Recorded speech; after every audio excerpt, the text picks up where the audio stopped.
that his hat was what we call today a mitre, which is practically exactly the shape of a fish's head.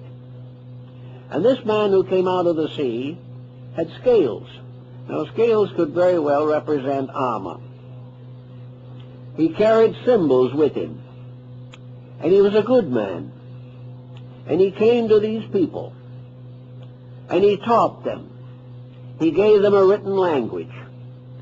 He gave them the knowledge of agriculture. He taught them astronomy and the mystery of the stars. He helped them to build a permanent government, introduced them into the mysteries of architecture and the building of cities.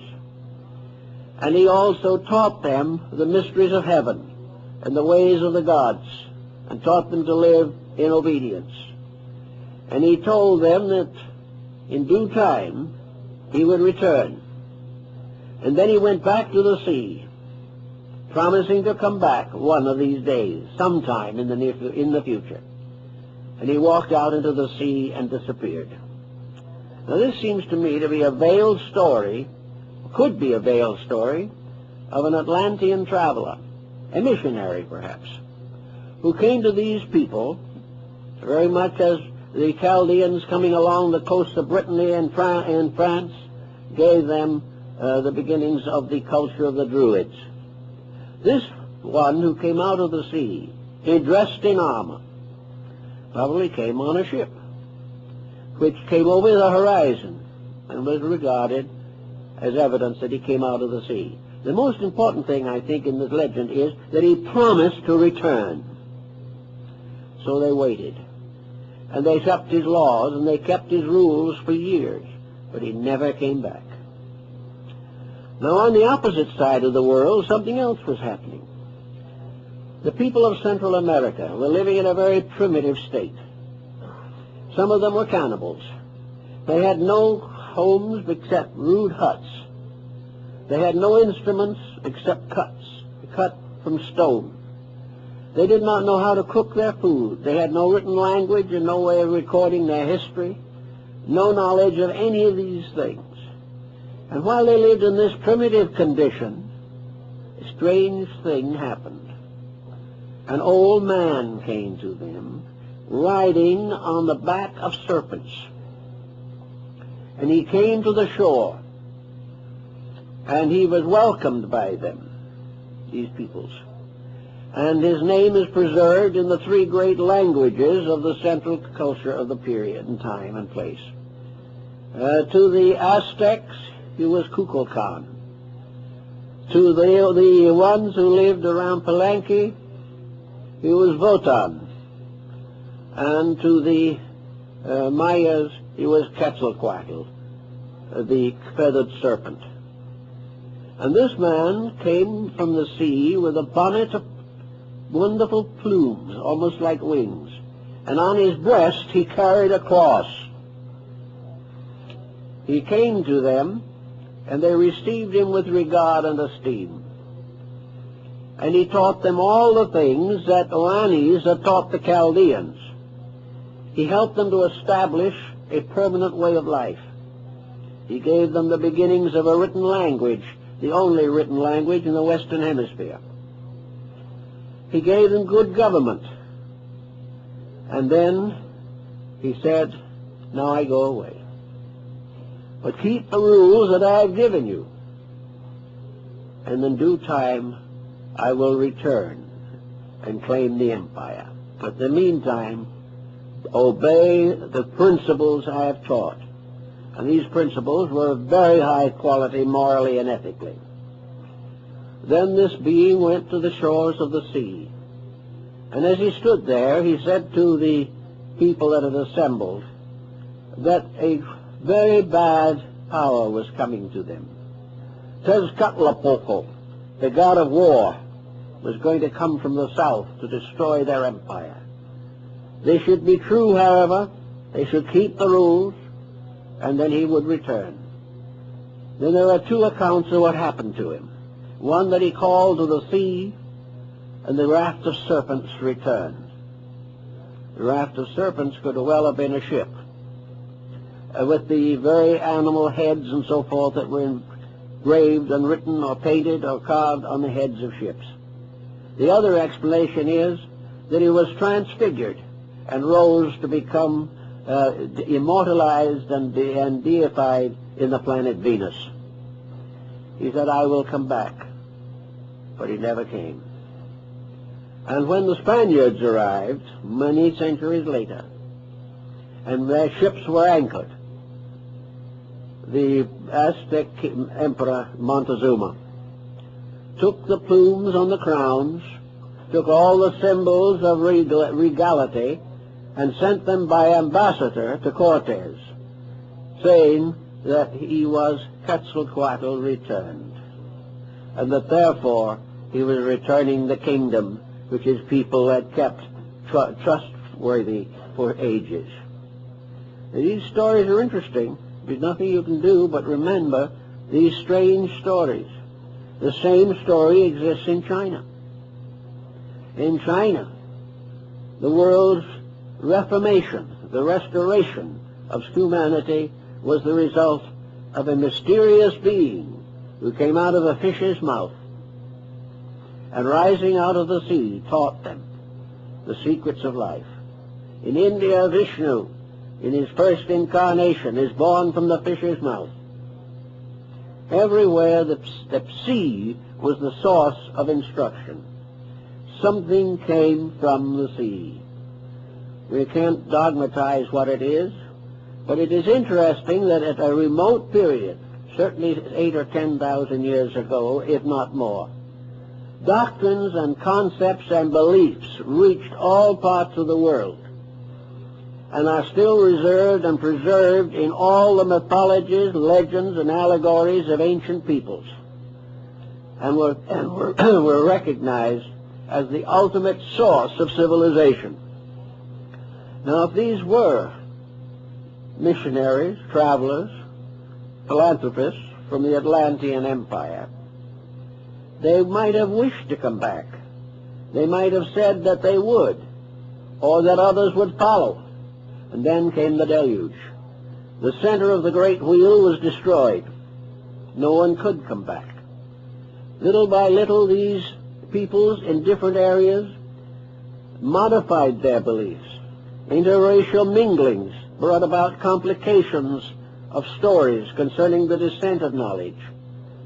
Here in the southwest of the United States, they have the legends that originally humanity lived under the earth, and a deluge came under the earth, and this deluge threatened the life of everything that lived.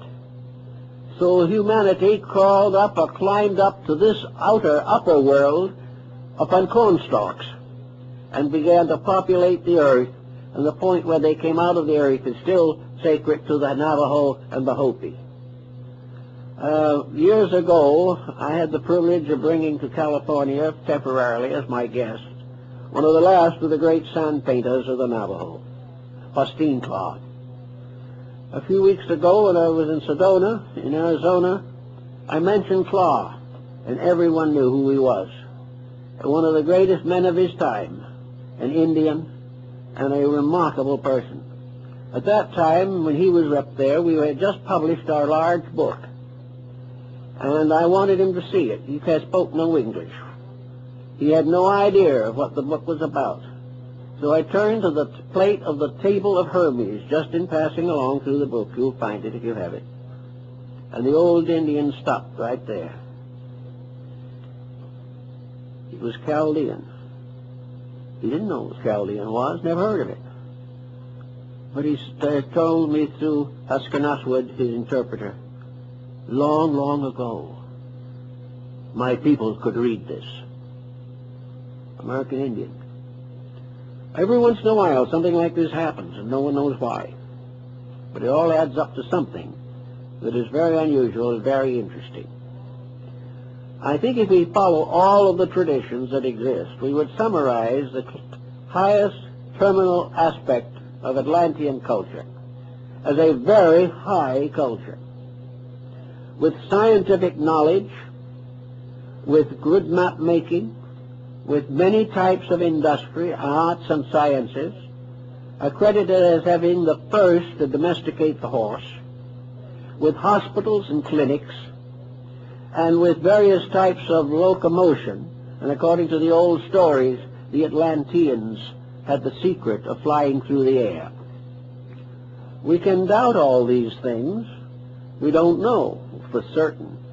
But we do know that there was on this planet at least 12, 15, 50,000 years ago, because the Atlantean diffusion and its empires probably lasted for better than 200,000 years before the final destruction of Poseidonis, that there was a great civilization. One of the Hindu scriptures says, referring to the earth, the Great Mother has shaken many civilizations from her back. And maybe Atlantis was one of them. Maybe Lemuria was another. Perhaps Hyperborea was another. But in any event, far back, there were forms of life and culture very different from what we have today, which destroyed themselves by the misuse of the spiritual powers of life. So now we come to another interesting episode. In the last few years, there's been a great deal of emphasis upon extraterrestrials visiting our planet. Books have been written to show that somebody from outer space, presumably, who came here long ago, produced all kinds of mysterious monuments, records, engravings, pictures, and carvings, are supposed to have had airplanes, all this type of thing, and it was said to have come somewhere from outer space. The outer space theory has certain difficulties involving it, which have not been completely solved and may not be solved. I don't know. It may all be true. But what we seemingly have overlooked is the possibility that these records that we now consider to arise from extraterrestrial sources could be the records of the great civilizations that were here before they destroyed themselves. That these people who are said to have come and brought all the secrets of life to these primitive peoples could have been the citizens of the great Atlantic Empire, the empire that was far higher and far more advanced in many ways even than we are today. Their civilization was different. They were not bound tremendously to an industrial program. They didn't need it, and we wouldn't need it if we developed the resources within ourselves.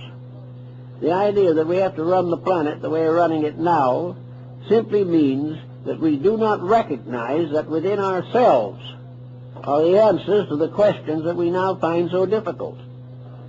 That actually, if we use the interior potential we have, we would have no need of all the problems of depressions and all the mysteries of exploitation that we suffer from today. How would it be to imagine for a moment at least that these so-called visitors were actually the Atlanteans? There is a long story of their activities, whereas the story concerning extraterrestrials is rather dim and hard to put together. We base the extraterrestrial idea on one point alone, namely that something was brought here or came here at a time before it would seem possible that the human being could have developed or evolved these resources. Some believe that they brought with them electric batteries. Others believe that they wore space suits.